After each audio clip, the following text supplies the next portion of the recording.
Ang pangalan niyo po? Lindon. Lindon. Matagal na po siya from Canada. So, missionary po siya dito sa atin sa bansang Pilipinas. Taga Bulak, Santa Maria. Santa Maria, Bulak siya, guys. So, daming salamat kung gusto niyo pong magpagawa at magpa-assist kay Mr. Pads Mechanic po. Salamat. God bless.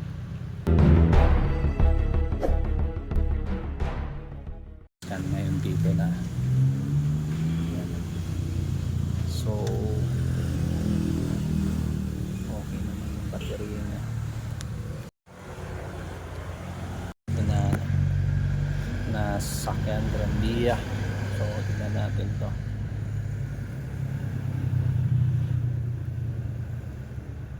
So, meron tayong nagpa-scan isang ano sir, missionary. Opo. Anong pangalan ng church niyo, sir?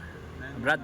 Ha? Mennonite. Mennonite ang pangalan niya. So, nagpa-scan po siya dito sa atin at titingnan natin kung anong issue ng kanyang sasakyan. Although, yan, napakalaki.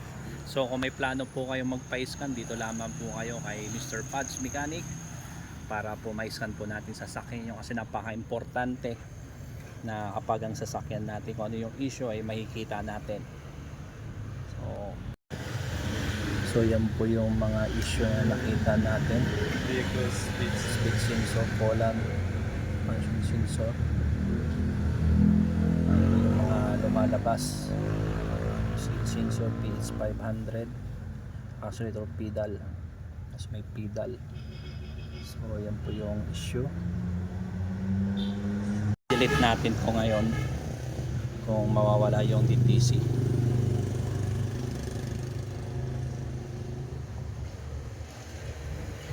Yan natin malalaman kung permanent dito.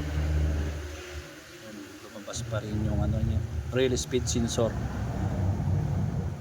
Yan yung pinaka ano. Yan po yung pinaka ano niya issue.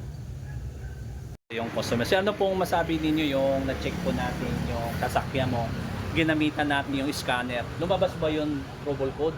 Opo, lumabas yung trouble code at maayos po naman dito. Salamat kay Sir Pads. Pads. So, invite mo po sir yung mga follower natin na dito sila magpa-scan sa Campales, sa Del Monte.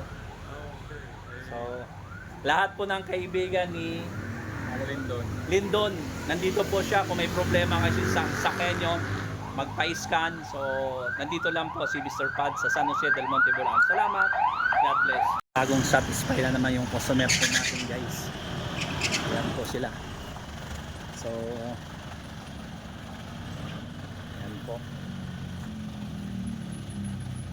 Yan po yung customer natin.